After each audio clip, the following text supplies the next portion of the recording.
부끄러운 줄도 모르고 위성정당의 창당대회를 국민의힘 당사에서 한다고 하는데 그거는 말 그대로 위성정당이 아니라 종속정당임을 만천하에 공표하는 것입니다.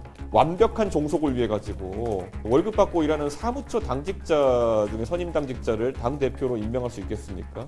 헌법 8조 2항에 있는 정당 내 민주적 운영에 대한 그런 모든 원칙을 위배하는 그런 상황입니다. 얼마 전까지 법무부 장관을 지내신 분이 헌법 가치에 대한 이해가 있는 것인지 위헌을 부추긴 당사자는 바로 한동훈 위원장이다. 이렇게 말씀드리겠습니다. 그분의 생각은 진짜 궁금하지 않고요. 국민의힘에서 비례 후보를 제시하는 것이 저는 국민의 생각에 부합하고 지금 국민이 투표 제도에 가장 민주적 부합하는 거라고 생각하거든요. 그 결과를 내기 위한 방식으로 운영하겠다는 것이죠. 그게 잘못됐습니까? 오늘 개혁신당은 김종인 공관위원장을 선임하면서 총선 체제로 이제 들어서게 되었습니다. 무엇보다도 김종인 공관위원장은 아까 말씀드린 대로 정무적 감각이 탁월하시고 무엇보다도 정책적인 능력 또한 매우 뛰어나신 분입니다. 특히 저희가 말하는 개혁이라는 가치가 대한민국의 다소 오래된 것들 그리고 바꿔야 될 것들을 짚어내는 것이 중요하기 때문에 저는 우리 사회에서 지금 재정이나 아니면 복지 이런 것들에 대해서도 여러 개혁의 주제들이 있다고 확신합니다. 그래서 사실 저희가 지금까지 공약 정책 발표하면서 정말 굵직굵직한 연금 개혁이나 아니면은 의료보험 개혁 아니면은 그 외에 여러 가지 복지 혜택 조정 등에 대해 가지고는 아직 많은 이야기를 하지 않았습니다. 근데 그 이유는 아무래도 저희가 김종인 위원장님을 어떻게든 모시려고 하면서 과거에 1970년대 김종인 위원장께서 의료보험 제도, 건강보험 제도를 입안하는 데 큰 역할을 하셨다는 것은 잘 아실 겁니다. 그렇기 때문에 이런 제도들을 재조정하는 데에도 아마 김종인 위원장님의 역할이 있고 또 해안이 있을 것이다라고 판단해서 최종안을 저희가 발표하기 전에 그런 부분도 또 도와줄 수 있을 것이라 많은 기대를 하고 있습니다.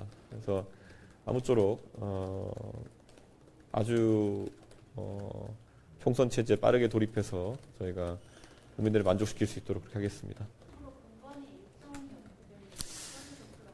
예, 저희가 최대한 빠르게 공관위 구성을 이번 주말 내로 완료하고 빠르면 월요일부터 첫 회의를 해서 이런 절차를 확정해서 공지할 수 있으려고 합니다. 저희가 이번에 공천 접수를 온라인상으로 다 받게 되어 있습니다. 그렇기 때문에 그런 부분 미리 고지해서 공천 신청자들이 필요한 서류를 미리 준비할 수 있도록 또 저희가 즉시 안내하도록 하겠습니다. 예. 김종인 예. 위원장님 처음에는 뭐 방망하게 거부할 의사 밝히셨는데 뭐 수락하실 때 뭐라고 좀 말씀하셨나요?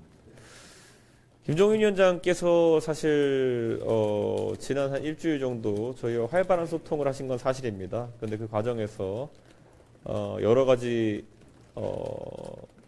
걱정되는 지점 이런 것들을 저희에게 말씀해 주셨고 저희가 그 부분에 대해 가지고 만족스러운 답을 드린 것 같습니다. 그래서 김종인 위원장께서 참여를 결심하시게 되신 것 같고요. 무엇보다 김종인 위원장이 결심하시게 된 것은 현재 대한민국의 정치 상황이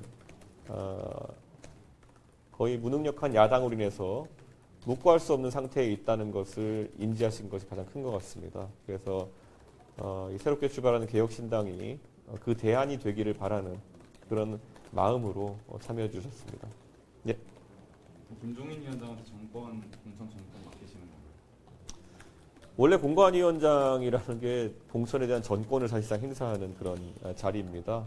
그리고 김종인 위원장께서 뭐 양대 정당의 비대위원장을 거치시면서도 항상 선거 승리를 이끌어 오셨고 그렇기 때문에 이기는 공천을 하기 위한 그런 방법을 알고 계시다. 그래서 저희는 신뢰하고 공천 관리에 있어서는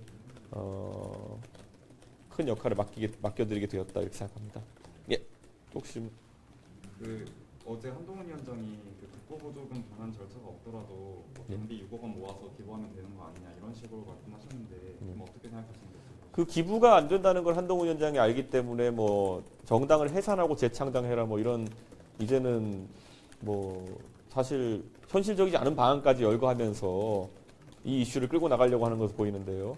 그래서 저희가 오늘 말했지만은 정당 보조금이 위성 정당이 차려지게 되면은 최소 86억에서 한 134억까지 지난 2020년 총선에서 투입되었습니다. 그렇기 때문에 그 134억을 토해낼 생각이 없는지, 그건 뭐 제가 국민의힘의 재정 상황을 잘 알기 때문에 당사 팔면 됩니다. 그거는. 예. 오히려 그렇게 할 것을 제가 제안합니다. 그 염치가 있으시면은 134억 토해내십시오. 예. 제가 대표를 할 때 빚 많이 갚아놨는데 다시 대출 땡겨서 갚으실 수도 있고요. 제가 뭐 그 당의 재정 상황은 제가 빠삭하게 알지 않겠습니까? 그리고 지금, 그러니까 아까 말씀드린 것처럼 위성 정당이 업그레이드라고 해야지 다운그레이드라고 할지 모르겠지만은 지난 2020년보다 더 심각한 형태로 지금 구성이 되고 있습니다. 오늘 이제 부끄러운 줄도 모르고 위성 정당의 창당 대회를 국민의힘 당사에서 한다고 하는데, 예, 그거는 말 그대로 위성 정당이 아니라 종속 정당임을 만천하에 공표하는 것입니다. 그리고 어떻게 완벽한 종속을 위해 가지고 월급 받고 일하는 사무처 당직자 중에 선임 당직자를 당 대표로 임명할 수 있겠습니까? 그건 완전히 자회사로 만들겠다는 의지인 것이고, 아까 제가 언급한 것처럼 헌법 8조 2항에 있는 정당 내 민주적 운영에 대한 그런 모든 원칙을 위배하는 그런 상황입니다.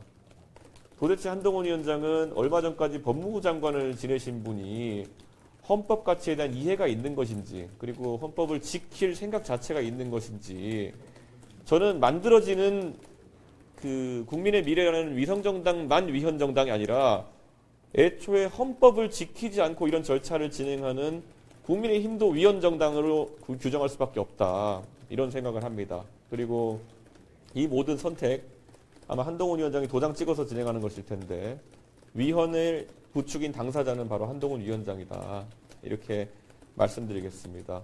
그리고 아까 경고한 것처럼 위헌정당은 이미 통합진보당을 사례해 볼 수 있듯이 정당 심판, 정당 해산 심판의 대상이 됩니다. 이것을 정부가 해야 되기 때문에 법무부 장관이 추진할 수밖에 없지만, 어제 임명된 법무부 장관께서 책임감을 가지고 이런 위헌정당 심판에 나서 주시기를 기대합니다. 이거는 굉장히 심각한 위헌 사안이고,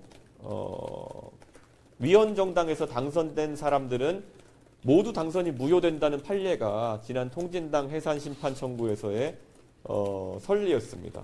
그렇기 때문에 이번에 위헌 위성정당에서 당선된 모든 당선자도 만약에 발생한다면 나중에 의원직 상실이 될 수밖에 없다라는 것을 명확하게 이 자리에서 경고합니다.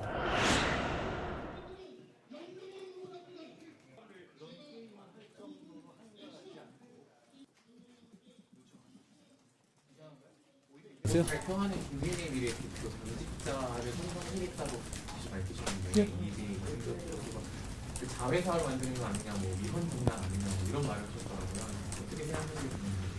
뭐 그분의 생각은 진짜 궁금하지 않고요. 말씀드렸잖아요. 국민의힘에서 비례정당을 비례 후보를 제시하는 것이 저는 국민의 생각에 부합하고 지금 국민이 투표 제도에 가장 민주적 부합하는 거라고 생각하거든요. 그 결과를 내기 위한 방식으로 운영하겠다는 것이죠. 그게 잘못됐습니까?